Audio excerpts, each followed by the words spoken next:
G'day, guys. Welcome to the Home Invest School podcast, the first one for 2023. So, guys, if you're not part of the family, jump in, go to the YouTube channel and hit that subscribe button and the bell icon. So when we go live like now and do the countdown, you can jump in and you can be part of the action. Now, today I've got a special guest coming in. He's an investor that specializes in Airbnb and short-term rentals, and which is a very popular topic at the moment. So I reached out and thought I need to get a big gun in. So I thought, who do I go to? And it was Dave Snider. So Dave, I appreciate you coming into the podcast and spending some time with us. It's awesome to be here, and welcome to Monday, or is it Tuesday over in Australia? Whatever it is, we're glad to be in it. How's that? No, it's Saturday, but we're a day ahead. But there you go. Yeah, some say we're behind over here. Dave, I missed it bad. I missed it bad. No, I'm thinking it's a Monday here. Every day is a Monday. So yeah, we thought we'd get you in, Dave, because a lot of people are starting to use this strategy, and a lot of people thought Airbnbs had suffered during COVID, and a lot of the short-term people sort of moved into the short-term space. Some Airbnbs didn't suffer, but some did. So the short-term space really kicked off from COVID, and we just wanted to get down in the trenches with someone that's actually doing it day in, day out, and can get in the trenches and tell us what it's really like, the pros, the cons, and basically just, you can give us a bit of an overview of how you've done it and of how your business runs. But first, I like people to get to know who Dave Snider is. So can you give us a bit of a backstory on, how you got into real estate first, Dave? I don't know how long ago it was, but how you got into real estate and how you transitioned and got your business to the point it is now. I got into real estate really in the mid-90s when I was a seminary student.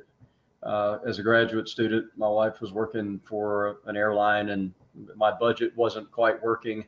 I needed additional funds to make our budget nice and began to shop. Started with one courthouse for foreclosures, and I bought the Carlton Sheets course. That tells you how old I am.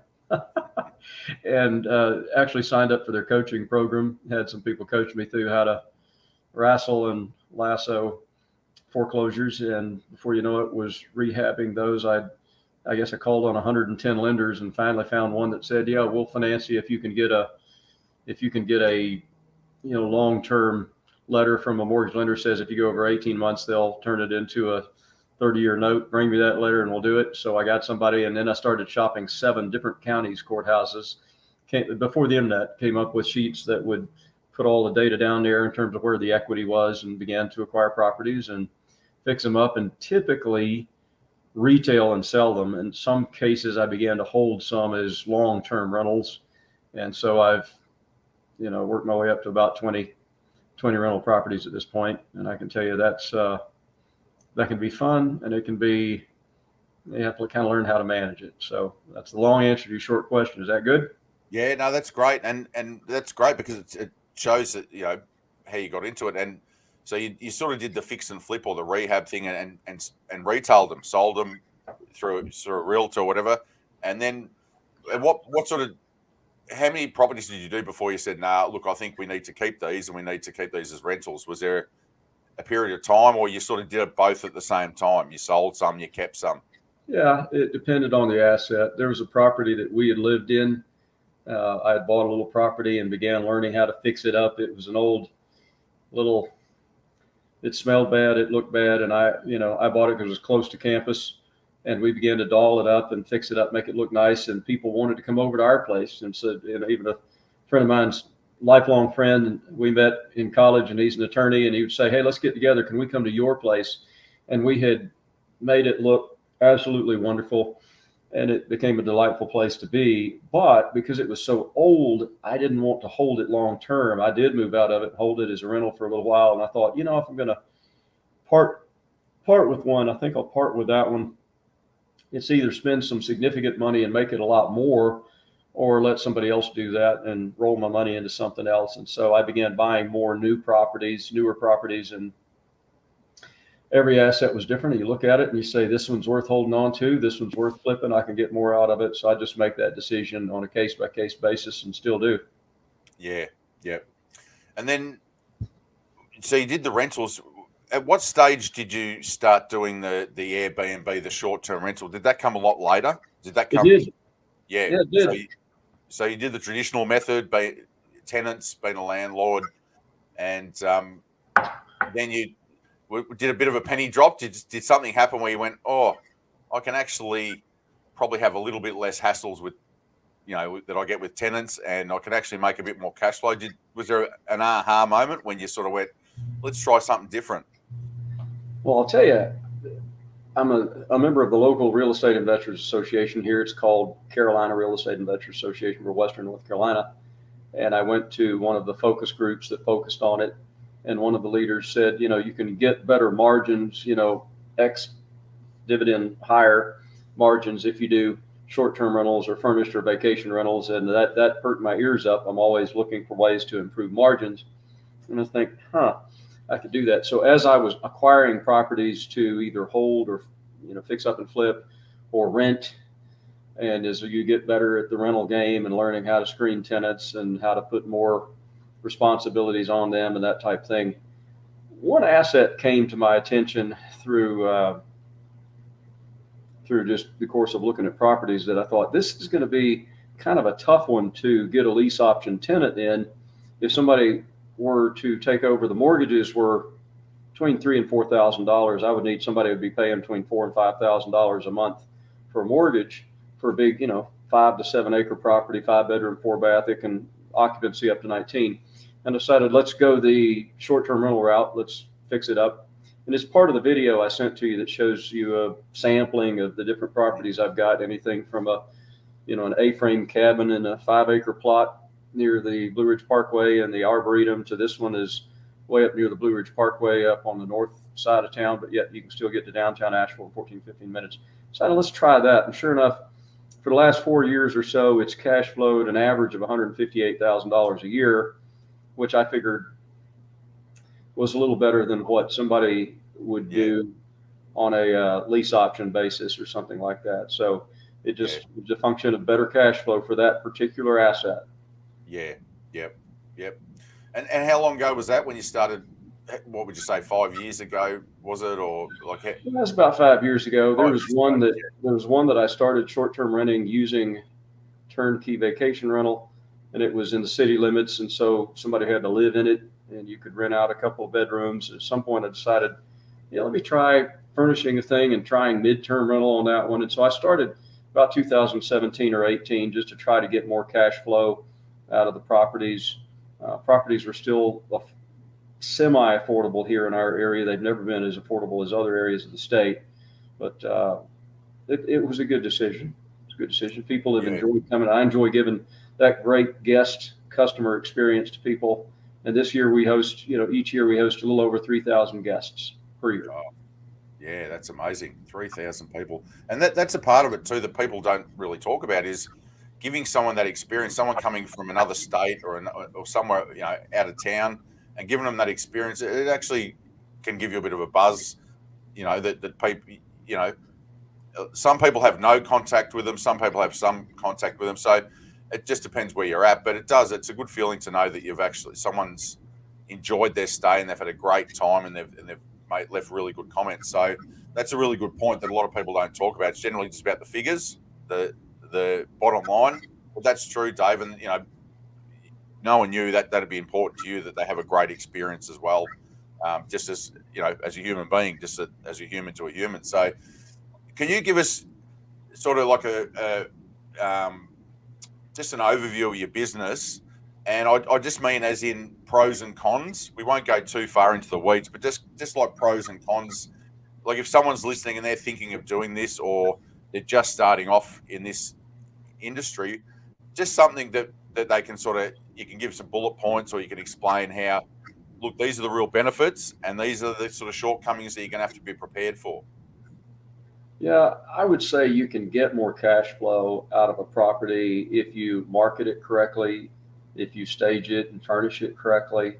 I like to put a ping pong table or table tennis in most of them, and a pool table in most of them. In one case, we've got an air hockey table in there. I've got another one out here that I'm probably going to put an air hockey in, like a child's air hockey table in one of them as well.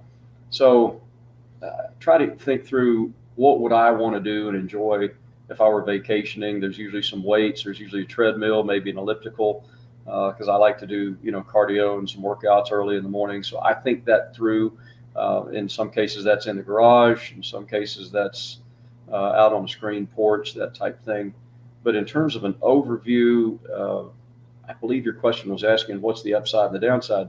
The downside is occasionally things are going to happen on these properties that if it were a normal rental property, let's say you call me and you're renting a property from me and you left a voicemail that says, Dave, it's Graham Solomon, your air conditioning and heating is not working so well. Can you help me? Well, typically I would have informed you already as a renter on who to contact if something goes wrong with that and how to make some remedies. If you're a vacationing guest, probably not. I would send you information, what brings you to this part of the world this time of the year, so I can kind of hear that. By the way, you've got neighbors around you, even though you can't see them. It looks like it's your own mountain, but there are neighbors who can see you. Remember that some of them get up at 3 or 3:30 in the morning. Some of them have sleeping babies. Some of them are engineers and nurses working crazy hours, keep the noise levels tolerable. Our neighbors ask for that. Please help us.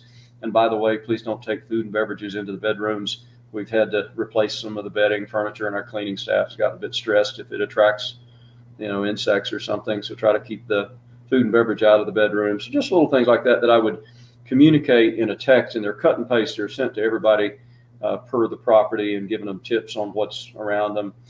So you see there's a difference. If you're a long-term renter, I'm not going to tell you stuff like that. And if the air conditioner heater goes, said, well, somebody says he'll be over on Tuesday or Wednesday of next week to get your heat going. I'm sorry, it's a cold winter, or it's really hot in the summer. I'm sorry. Hey, there's a spare room air conditioning unit downstairs. Just go get it and use that for the interim. Put it in your bedroom, sleep at night. Well, with a vacationing guest, it's a little more, you need to have thought through some of those things. And so my experience is if an air conditioner is going to go out in July or August, it's going to go out when I'm out to dinner with my wife in Hilton Head Island, 6 hours away. Or one year I was in New Zealand for 2 weeks, and I get a call while I'm working out early in the morning, and it means it's afternoon over here. Or Mr. Snider, are you aware that someone's shot a firearm off at one of your properties up on the mountain? Right. Well, he said, no, I'm not, but it is within their rights. They're out in the county, and I'm sure you heard from a neighbor who's concerned about it. Said, yeah, we are. So the sheriff's on their way over there. Just thought we'd let you know. Said, well, why don't you do this? It was somebody who helps market the property for me. Said, why don't you put in the listing, please no firearms, please no fireworks, please respect the privacy of others. And I said, I'll be glad to text the guests and see if the text can speak.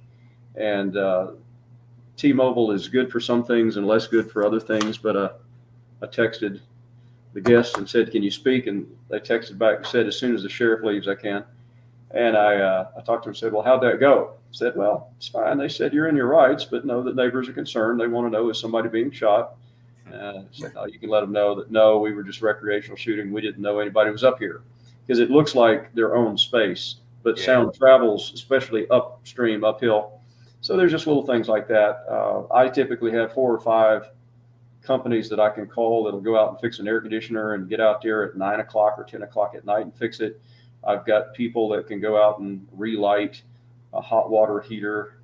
It's just, you ought to think through some of those items. If you're going out of town and you've got vacation rentals, you might want to have some of those people on your Rolodex, and you might even want to assign somebody who can handle those items for you and make those calls for you, because it's one thing for me to give them to a guest. Yeah, call these 4 or 5 people, see if somebody will come help you. But we also have maintenance relationships, maintenance agreements with some of these companies that we pay to come out and maintenance our property twice a year, the air conditioning and heating, so that they won't break down. And even though they're exorbitant at what they want to charge, they will come out and fix it on a holiday. And so you need to have people that can go out on a holiday, Friday night, Saturday night, Sunday morning, things like that. And occasionally I get involved in that. If I've got, it's okay for me to step away and go handle something, and the hot tub's low and it's not working quite right, Usually I can talk them through it over the phone, but there's times that, oh, heck, I'll just drive up there. So it's a little Yeah. more hands-on. The Yeah. cash flow is a little better. There are a few additional, levels of things you have to think through. And if you process those things and give them a great guest experience, it can be rewarding. Yeah. Yep. Yep. And like, so you'd have like talking about that, you'd have systems in place, not just for that. I mean, just for an emergency or something like that. Do you have systems in place for for your bookings and for your maintenance, your general maintenance? Do you have sort of a system, or do you just do each property as it needs stuff, or as you know, everyone on its own merits? Have you got, because a lot of There's definitely people with, systems. yeah, Yeah, there's sorry, definitely systems. Yeah. yeah, You you've got put systems in place, yeah, policies in place, make your life better. And there are people that supposed to check before a guest arrives, make sure everything's pretty good. I use an app on my smartphone called Smart Things, where if I want to turn a guest is coming in late at night, I'll turn on the driveway lights. One of the properties actually has right now holiday wreaths lit up as they come in. It's a really dark mountain where there's no street lights, and so they get greeted with that. And then these pole lights, street lights, guiding the way to get to the property, and to turn on front porch lights. So I can do that with a smartphone, or I can adjust thermostats, or I can lock and unlock doors, or I can open and close garage doors. If you're coming in the rain at night, I can, okay, hang on a second, let me open the garage door for you, slide on in. So yeah, you think through systems, and I can share those things. Smart Things is what I use for the smart home maintenance type things. I use MyQ for garage door openers. So yeah, there's a variety of things like that you can use. You don't have to. I know people that do it without it, but for me, it makes life a little easier. yeah, yeah. And what about bookings? I'm just trying to think of some other things. Bookings, um, yeah, like maintenance, you've got covered. Is there a certain platform you use, or do you do it yourself? And it's the same with marketing. Do you market yourself, or do you like? What do you think is the best way to go? Cost effective and time effective. I have I still do it a variety of ways. I started with the first one with Turnkey Vacation Rental, which was acquired by Vacasa. And so I have Yep. 3 properties that are currently managed by Vacasa. They charge a percentage to both do your marketing, handle your bookings, as well as they're supposed to be an entity that you can be out of town and they'll never bother you. That's not my experience so far, but we're working towards that. They don't like to take 30 days and more rentals. So if you have city limit rentals, the city requires 30 days or more. And so for those, I advertise on typically VRBO, Airbnb, Zillow, FurnishedFinder.com, which is where traveling professionals like nurses and physicians look. So I typically go at least 4 platforms like that for those, say, I call them midterm rentals, 30 days or more. And people will come in and want 6 weeks, 4 months, 2 months. The most I've ever seen somebody has want a whole year, which I don't like to do a whole year, but I just did agree for one of them, a condo that overlooks the city and has gorgeous views of the city from up top of a mountain. So we just agreed to rent that one out furnished for a year for full fee. So we're happy with that. But if I could do everything with one company and leave it all with one company, that would be great. But I haven't found one company yet that would manage everything, including midterm rentals. Their policies don't. I did for quite some years use Evolve Vacation Rental. Evolve, if they work in your area, they will handle the marketing, such as they'll give you an app that your cleaning staff can also see, so they know when to go in and do cleanings without having to contact you or the guests.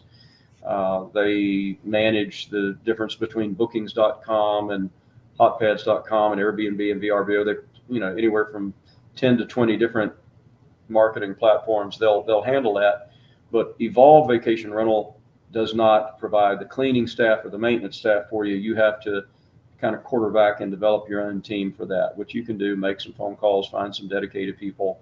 And I did that for a while. I just am right now in the process of converting 3 properties over to Vacasa. Still have a 4th one over 3 hours from here at a place called Winston-Salem, Louisville, North Carolina, which most people have never heard of. But we have a 5-bedroom, 3-bath there that stays, cash flows. That one cash flows at about $43,000 per year. So we net probably between $8,000 and $9,000 a year on that one net.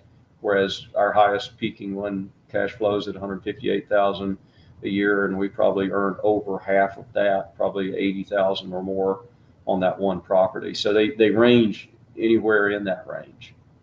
Yeah, and that goes into the pro side of it, where the really good cash flow, and that's where people look at this strategy because it can give you that extra cash flow, and that sort of segues us into the nitty gritty, the good parts that people are probably wanting to know about is the financial side of it. Now, firstly, but that's sort of the running of it and everything, but the actual pure investment side of it. Now, what's your favorite strategy to purchase a property to then have it as a short term or an Airbnb? What's your favorite, and what other ones do you use? Well, ideally, the most recently acquired property that I got, I think I closed on within the last 6 weeks, and the dear lady is about to move out of. It was an estate property. We got her to agree to owner financing. I put something down, an agreed upon amount that came out of a solo 401k. So I like to invest my IRA, HSA, my wife's IRA or HSA, all of that stuff down. And they agreed to take just a note and receive the rest of their money in a year. It was an estate property. They didn't need it. They only needed a certain amount. So I will owe them the rest of it in a year. And they're not sure what they're going to do with the money. I said, well, if you decide you want to lend it to me, I can turn it into a note and make monthly payments to you, and you can become the bank, and then you can have a long-term 30-year income stream at your interest rate that you and I choose. So I like that one the best. There are some folks. I had an electrician who had done some work for me on several properties, and he'd done good work. He had tried getting into being a rehabber and managing people to do renovations. And I'd say his skills at that weren't as tall and strong as they needed to be. And so he'd gotten burned out very quickly. He hadn't had success at it. And bless his heart, he was just burned out, depressed, and wanted to go home to New Hampshire. And he said, would you buy my house? I said, I'd buy it if you'll put it in a trust, make me the manager of the property, make me the power of attorney on the property so I can talk to your mortgage company. I'll make sure the mortgage payments are covered. He said he was behind on them. I said, I'll re-engage those and get them covered for you. How much equity do you think you have? And he ended up saying, I don't know, could you give me $10,000? I said, I can. But I was doing some due diligence. He ended up saying, oh, heck with it. Can you just give me 5 and let me get out of here? And so I bought that one subject to, put it in a trust. And that one has cash flowed nicely. For that one, I managed it as a midterm furnished rental for a while. I staged it. It looked beautiful. I got good photography and video done on it. But another firm came along that wanted it. I get regular calls from companies that want to manage my properties or, co-host or whatever. They want to get into it without buying it. And there was a firm that wanted to buy that one on a lease option. So they're currently leasing it with a strong down payment. And we'll see if they buy it in a few more years. They've been doing it for over a year. But that one had a nice positive cash flow without me having to manage it anymore. So again, each asset I look at differently, but that's, I hope I answered your question and didn't wander off chasing the rabbit. No, that did answer the question because, obviously with a real estate podcast, you've got a lot of investors in here. You've got a lot of people that have done traditional methods, a lot of people that are starting off that go, I haven't got that much capital. So these are strategies that you're talking about that can be used even to get one under your belt to get up and running, to rather than having to go and borrow all the money from the bank, all of that sort of stuff. Because a lot of people I talk to say, I haven't really got great credit, or I have, and they think that they can't do it. And that's a bit of a myth, that you can actually pick something up on a subject to. You can get something on a seller finance, and then the cash flow is really healthy by having it as a short term. And just sort of circling back to, like you said, with the nurses and everything before, you can get some people there for 6 to 12 months. You haven't got turnover, you haven't got damage. The people who aren't really in the house a lot of the time, they're at work. So I was just sort of asking you that question, Dave, because a lot of people, this is a great strategy, obviously not just for the cash flow, but for the way that you acquire properties really suits that you're going to keep them long term, because you wouldn't want to probably move them on because they're such great properties. They're great returning properties. So that answers the question. Now, so that's your favourite part of acquiring them. Now we'll get into probably the part that'll excite most people is the cash flow, how much better is it than a traditional rental? We've just touched on the fact that traditional rental, you can come in, half the plaster's hanging off the wall and it's been trashed. There's more chance of that. But what about the cash flow? What's been what you've experienced with that? How much better is the cash flow per year, say? Yeah, and by the way, to finish up the other thing, there's one property that I had to go visit this morning. You and I were talking on a device, telephone, using Facebook Messenger or something. Yeah. That I visited a property that I often will ask investors out there that would you ever consider finding high rates of return without market volatility beneficial to you and your portfolio and your investment? So we use private money to acquire these properties as well. Beautiful. And in one case, a gentleman said, "Hey, I would like to be involved, but I'd like to become, an equity partner. Would you consider that?" I said I would. He'd been a former missionary and needed help build his retirement and build some money. And so I went and got a private lender to fund the rehab, which was a $250,000 private loan. And he put in 150 of his. And so I've got, the only money I've got in is my IRAs and HSAs and that sort of thing contributed to closing costs. But on the trust, it said I get 50% of this. And so there's ways to acquire these properties with very little of your own money if you use some of these strategies. But back to your question about cash flow, each of them are different. The first property I started with in a downtown Asheville was an old 100-year-old property that a fella had passed away in. And I could have rented it out at the time for about $1,800 a month as is. If I'd fixed it up, then I could have probably rented it out for $2,000, $2,200 a month or something. Well, I started getting that just on vacation, renting out 2 bedrooms. So I could tell there's a lot more to this. And I ended up rehabbing the entire house, brick to brick, everything pulled out and replaced. And there was a basement in it that he'd used a small portion as a barber shop. I renovated the whole basement and made that a 2-bedroom, 1-bath apartment. In the upstairs, a 3-bedroom, 2.5-bedroom house with, hot tub on a covered porch on the back and a fenced backyard and so on. So we rent them out separately. Typically get about $3,800, sometimes as much as $5,000 a month just for the upstairs. And the downstairs we get typically $2,700 a month. So if you put those two figures together, you're getting roughly $5,000 or $6,000 a month out of it, compared to a straight rental where you might only get maybe half that or less. So your cash flow is higher. You have put furniture in there. I've typically enjoyed trolling estate sales for properties that have beautiful furniture, pennies on the dollar, or the habitat restores where somebody's just dumping off stuff and you will occasionally find a gorgeous leather sleeper sofa, for very little money, but it's really nice. Or you might get one and say, I want this recovered at the upholstery shop, and they'll do it for you. So you have to furnish it. You have to put in a full kitchen and glasses and microwave stuff, all those things.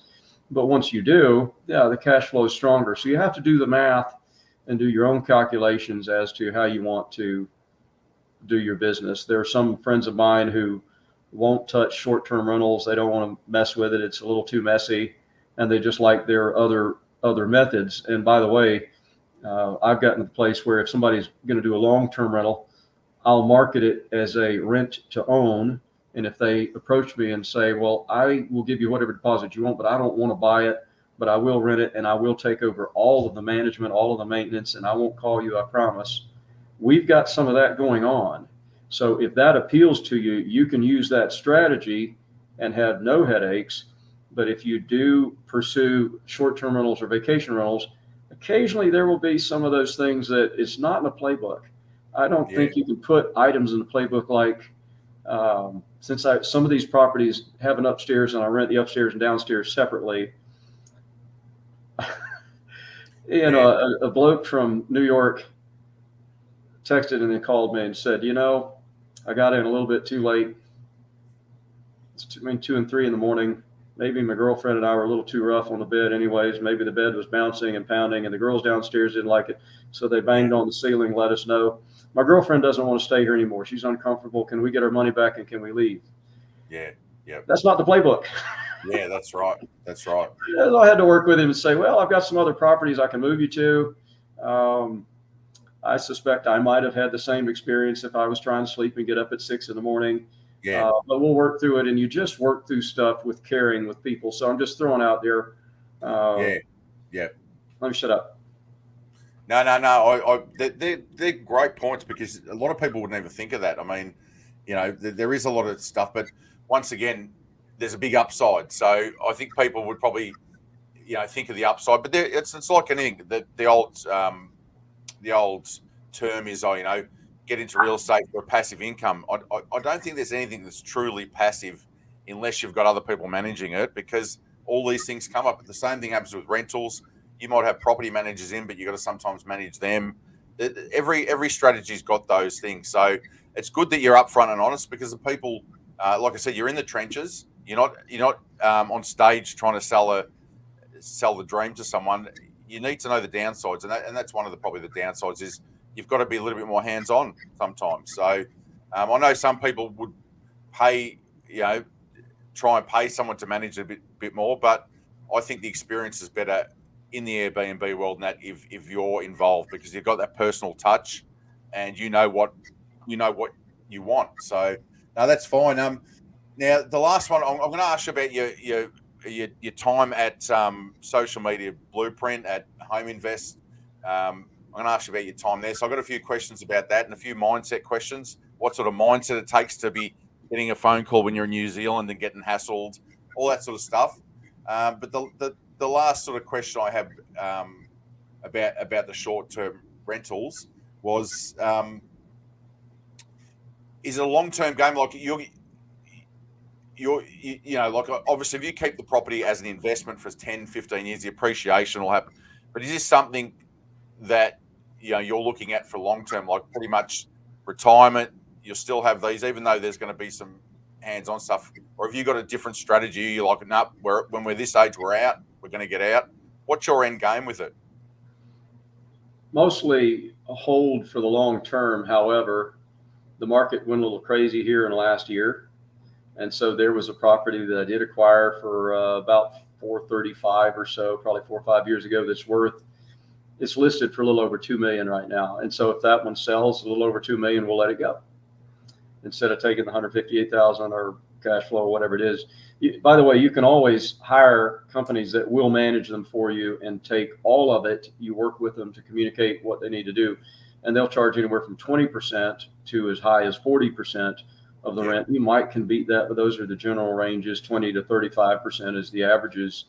So we've utilized some of that. But yeah, if in some cases, if a property is primed and you can get a lot of money for it, there's no harm in that.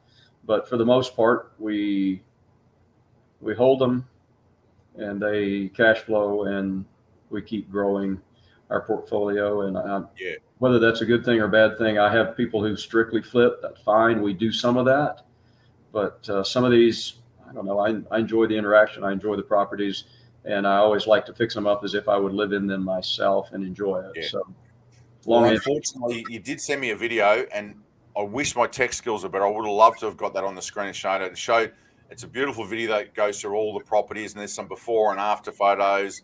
It's a beautiful thing. I don't know if you can I could get you to on share screen, but we might be able to go out with it. It's just beautiful. Like, the properties are gorgeous.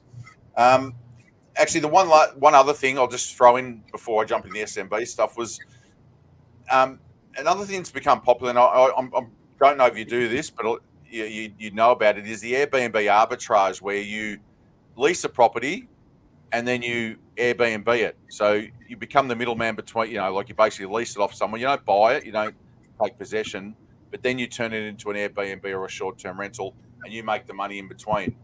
Do you know anyone that does that strategy? I have not yet done that. I have approached some people about doing that. And in some cases they said, well, I'd like to have some of that cash flow and the money. And to me, I'm thinking, well, as much headache as it is, I don't think so. So I haven't had to, because I've been able to acquire properties creatively through standard marketing methods. But there are people that do that, and it can be a great source of connecting with properties. There's definitely some people that don't want to manage the property. In essence, you become the property manager. If you can assure them that you can do that well, then you can rent it out long-term, short-term. Why would they care? You're going to take care of the property, and you assign take the rights and you write them a contract to that. Graham, I do have a button here where I can actually show that compilation video. Yeah. It just shows a sample of the projects here. Yeah, I'd like people to have a look because I was pretty impressed by it. Let me just. I can push the button and see if it'll work. You want me to try it? Yeah, you try it on your end. You'll try it on your Well, end. I I'm not. pushed the button. If you can see it, that we might send to somebody thinking of coming to the area. So I don't know if you can see it or not. I see it Here we go. on the screen. Here we go. It'll come up. Now.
You had me at a low. You had me at a low, Dave. You had me at a low. I reckon. Well, I definitely know when I'm flying out to the States, I'm going to North Carolina. I'm staying with the Sniders. I'm going to one of their places. They were absolutely beautiful, and it was good to see how you had the before and after photos too, because that can show people. Yep, if you want to get it to a top level and get the top money, you've got to do a little bit of work. You've got to furnish it, like you said. You put pool tables in. You put hot tubs. You put a few things. So that's part of the experience. But they're amazing places. Yeah, one of them was actually a single wide mobile home. They didn't show the outside of it. One of them actually, some of them we've done are single wides, and we've typically owner financed those out, sold them on the MLS. But I do have managers of vacation properties that said that would definitely vacation rent, and we'd love to manage it for you, and we can get you X cash flow. So you just look at each situation individually, and obviously one of them, it showed that they had a carport, and we converted that carport into a bedroom and a bathroom. And so it's just looking at space and what can I do with it. In that one, I wanted to hold it and furnished rent it and vacation rent it. My wife did not. No, let's just get the money, take the money and run and be done with it. So we got, twice what we paid for it, and we made a good margin. So there's all of that. You had asked about my journey with SMB, Social Media Blueprint, and Nate Armstrong. Yeah, I'll jump back on that because we're sort of getting your time now. What has been your journey? Like, you started off now, I actually was in the class, I guess the class of, was it 2021 or I'm not sure, it was a couple of years ago. The actual Social Media Blueprint class, I was in that with you. But since then, you're still there, aren't you? So have you progressed through other stages? I was listening to Nate this morning when I was in the gym. I was on training when I was walking the dog this morning, listening to Nate Armstrong. I get a lot of energy out of listening to Nate and Kate and all of them. Incredible people, brilliant people, caring people, high energy people, and good looking people. Kate Whetstone is easy to look at. Well, funny you say that. She's a fan of yours. She's giving you a like here. I saw that come up. So she must think the same about you. And we got Nick who was at the 3-day event the other day. He's a fan of yours as well. Very tight team, very good team, very close family in the home invest space and the Social Media Blueprint space. So yeah, you're right, Dave. They fantastic people. And so you're still there, and you're in the elite program now, aren't you? You're sort of transitioned away and stay all with. Of them are fun. And yes, we had told him a few years ago when I tried elite, I said, I don't think I'm ready for this yet. I need to get my wheels where they're turning a little bit better. I'm a turtle. I'm a plotter. Let me get up to where I feel like I can do one, instead of just 1 or 2 or 3 a year. If I can get to where I'm doing more, then maybe I can get on the bandwagon. So I think I came to that place here in the last, couple of months and said, I think the time is here. I'd like to get your expertise to help me learn how to grow things and hand things off to other people and learn more. I'm still struggling to learn some of the principles that they teach, but I'm fascinated by them and I'm at it every day and doing the best I can. I highly recommend, out of all of the, I've been through a lot of training programs and think highly of all of the people I've been affiliated with regards to training programs, including Carlton Sheets, who is, I don't know if he's still alive or not, but certainly Ron LeGrand, certainly Lou Brown, certainly, a host of the response team and Dean Graziosi and on. There's a lot of different programs I've been a part of and still sample in. But in terms of one of the questions you asked me was, how did SMB help to provide solutions for some of these problems? Helping me to always grow my brain in the way of solutions of how to acquire properties better, how to manage properties better, how to manage me better and life better, time better, money better, all those things. Nate's been through it, Nate and Kate and the team. And I am in it because I feel like, well, I've done it all these years with some success, but basically I say, compared to what he's doing, I'm doing it wrong. I want to learn how they do things better. You asked one of the questions, do you mind my looking at the little thing? Do I have a particular routine in the morning? Do you want me to go there on mindset? Yeah, because it's a very important part of a lot of investors that are successful is success habits and a routine. So that was one of the questions that I shot to you. So yeah, what's yours, Dave? What's your routine? I learned the morning routine ritual long ago, bits and pieces from different places. One of the things I learned is that Mike Tyson, who was a, funky, they called him a chubby kid. They called him the little fairy boy. They liked to beat him up. And he met Cus D'Amato up in New York, who invited him over for dinner and said, kid, if you'll work with me and follow what I tell you, I'll make you the heavyweight boxing champion of the world in less than 5 years. Tyson didn't know what to do with it. Well, he started him with 4 a.m. workouts. And he said, I hated every 4 a.m. workout, but I loved the title.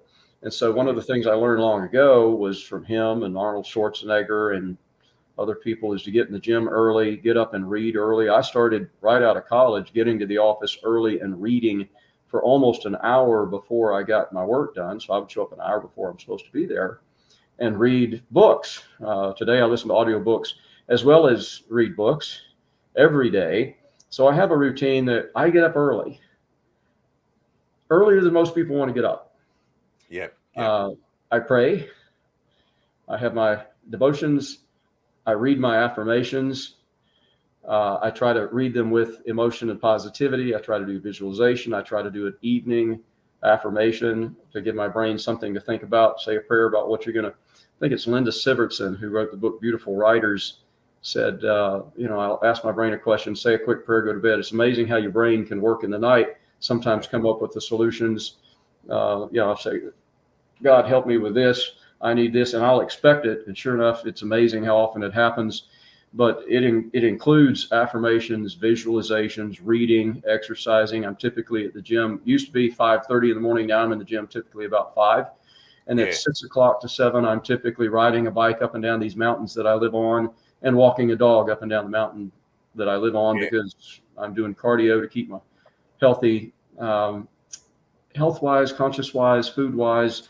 I eat mostly a keto Mediterranean colorful diet that's very healthy, low in fats and high in good fats, but low in bad fats. And some of the success habits you've got a pretty squeaky routine. I might have to get the Dave Snider health routine and success routine because that's as good as anyone's that I've heard. I mean, you do a lot of exercise too, so that's constant education. You mentioned constant education is something that I believe in. CANI, constant and never-ending improvement. I'm a big fan of that, as is Tony Robbins and all kinds of other gurus. I'm a big fan of that. Yep. Yeah. Oh, that's fantastic. We're sort of running out of time. We've gone a little bit over. I really appreciate your time because, look, one thing that I just want to share with the audience was when I went through this SMB program with Dave Snider, he was legendary because he had a Dave Snider background, a virtual background. It was a big Dave Snider. And I begged and pleaded that I could get a Dave Snider background. I've really made it when I've got a Dave Snider background. So hopefully he can flick me one through. And if we ever get you back on, I'll start with the Dave because it was like Hollywood. It was like a Hollywood background. It was like Dave Snider with a Dave Snider background. So we had a bit of a joke about that. You got a good sense of humor, Dave. We always sort of had a little bit of a joke as well. So that was good. But you're still there now. There's a lot of people I went through that have gone that next level. And that's what we sort of touched on with the education side of it. You've got to constantly keep educating. Now, I'd say your return on investment is really good on your education. Just judging by that video that I watched talking to you, people say, I'll do it all myself and that. But your return on investment can be seen, purely just by your properties and what we've talked about today. So people have got to start thinking differently. You've got to keep investing in yourself. All the guys that I know that are successful that I maybe do a podcast with around the country, they all have success habits and they all reinvest back in themselves. So with education, so they're really good points. And obviously that's something you've picked up and Nate's big on it. So Nate's drummed it into all the social media blueprint people, but I really appreciate it, Dave. If there's anything else you'd like to leave with, like if you've got any other thoughts for the viewers, it's been a great interview. And I mean, that video just tops it off because it just shows you, I guess, the fruits of your labor. It shows you how you've put together a portfolio and something that I guess, even if you did decide to go even longer term, could be left to your kids, could be the generational wealth through real estate. So congratulations. You've done a great job, you and your wife. And thanks for coming on the podcast. I appreciate it. Hey, you're welcome. I would say constant and never-ending learning is how most successful people progressed.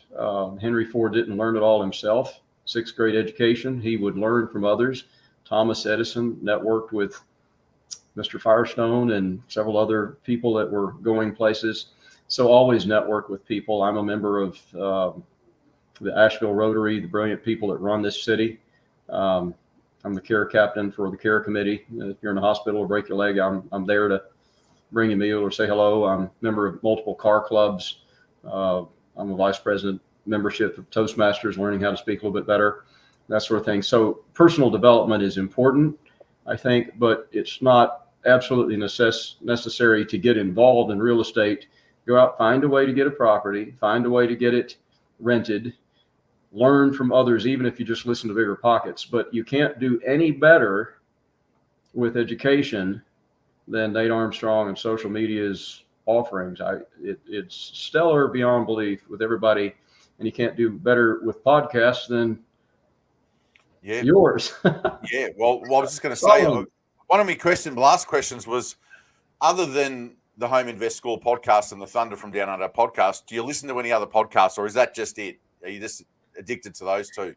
I listen to podcasts all the time, always searching and listening to multiple audiobooks, podcasts, all of it, listening to thought leaders who give you tips on how to improve, success. You can always learn something from somebody. I love studying people who've accomplished a lot and seeing how they do it. The theory is, if they can do it, why not me? Why not try it?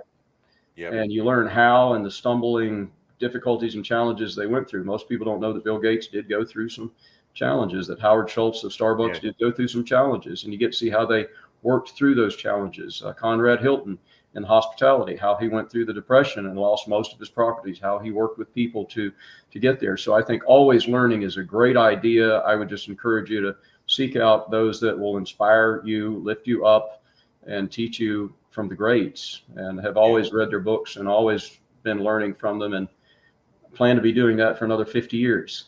Yeah.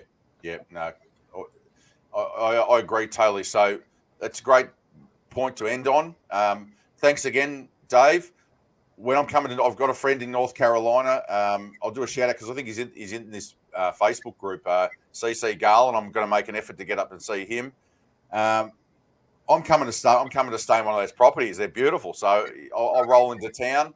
I'll make sure I book it before I leave Australia, though. But I'll roll into town, and I might do a podcast live for Home Invest from one of your short-term rentals or Airbnb. So great stuff. Thanks for your time. I really appreciate it. And I'm sure people that are thinking about getting into this genre will get a fair bit out of that interview too, Dave. And I'm pretty sure they were impressed about the video too, because that was beautiful. That's great marketing too. Great marketing as well with that video.